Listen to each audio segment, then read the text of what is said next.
প্রথমত আমি তোমাকে চাই গানটি ৯০ দশকের বাংলা গানের ইতিহাসে এক অনন্য উন্মাদনার নাম।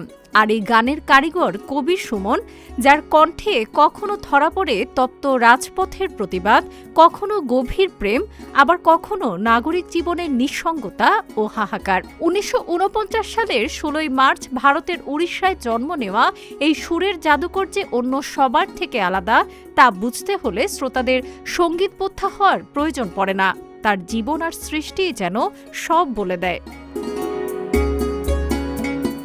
কবির সুমনের সঙ্গীতযাত্রা শুরু হয় নিজস্ব এক ধারা নিয়ে। তিনি সাধারণত নিজের গান নিজেই লেখেন, নিজেই সুর করেন। শিল্পী জীবনের প্রথম দিকে তিনি কলকাতার নাগরিক নামের একটি ব্যান্ডের সঙ্গে যুক্ত থাকলেও পরে নিজের স্বকীয়তাকে আরও স্পষ্ট করতে গড়ে তোলেন এক ভিন্নধর্মী band, Suman the one man band. এই ব্যান্ডের একমাত্র সদস্য ছিলেন তিনি।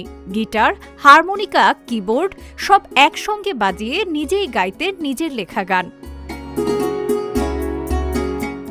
১৯৯২ সালে তোমাকে চাই অ্যালবামের মাধ্যমে বাংলা গানে এক নতুন ধারার সূচনা করেন তিনি। সেই অ্যালবাম যেন বদলে দেয় বাংলা আধুনিক গানের ভাষা। পরবর্তীতে তার স্বরচিত গানের অ্যালবামের সংখ্যা দাঁড়ায় ১৫তে। সঙ্গীতের পাশাপাশি জীবনের শুরুতে তিনি কাজ করেছেন রেডিও সাংবাদিক হিসেবে ডয়েচে ভ্যালে এবং অল ইন্ডিয়া রেডিওতে। বন্ধু অঞ্জন দত্তের অনুরোধে অভিনয়ও করেছেন রঞ্জনা আমি আর আসব না সহ কয়েকটি বাংলা সিনেমায়। এমনকি সৃজিত মুখার্জির জাতিস্বর সিনেমাতেও দেখা গেছে তার উপস্থিতি। পেয়েছেন জাতীয় চলচ্চিত্র পুরস্কারও। একসময় তিনি ছিলেন সুমন চট্টোপাধ্যায়। ২০০০ সালে ইসলাম ধর্ম গ্রহণের পর তার নাম হয় কবির সুমন। কিন্তু এক শ্রেণীর মানুষ আজও তাকে সেই নামে স্বীকার করতে চায় না। তখন এই জাদুকরের কণ্ঠে যেন শোনা যায় অভিমানের সুর। আক্ষেপ করে তিনি লিখেছিলেন, পশ্চিমবঙ্গের একদল মানুষ তাকে প্রকাশ্যে ঘৃণা করে, আর তাতেই তারা যেন এক ধরনের সনাতনী আনন্দ খুঁজে পায়। কবির সুমনের কাছে বাংলাদেশ শুধু একটি প্রতিবেশী দেশ নয়, বরং এক গভীর মমতার আশ্রয়। তার ভাষায় বাংলাদেশের মানুষ তাকে সবসময় দুহাত ভরে ভালোবাসা ও সম্মান দিয়েছে।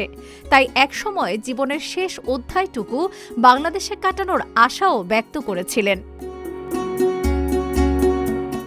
নিজেকে তিনি একজন যোদ্ধা হিসেবেই দেখতে ভালোবাসেন। তবে তার এই যুদ্ধের লড়াই শ্রেণী বৈষম্যের বিরুদ্ধে, অপসংস্কৃতির বিরুদ্ধে, মানুষের মনুষ্যত্বকে টিকিয়ে রাখার লড়াই। অন্যায়ের বিরুদ্ধে প্রতিবাদী তার শিল্পের প্রাণ। আর তাই এপার ওপার দুই বাংলাতেই তার গান আজও অনুপ্রেরণা যোগায়, উজ্জীবিত করে প্রজন্মের পর প্রজন্মের শ্রোতাকে। তাই আজ তার জন্মদিনে দুই প্রান্তের ভক্ত অনুরাগীরাই শুভেচ্ছা বার্তা এবং ভালোবাসায় তাকে সিক্ত করছেন। ডেস্ক রিপোর্ট, আজকের পত্রিকা।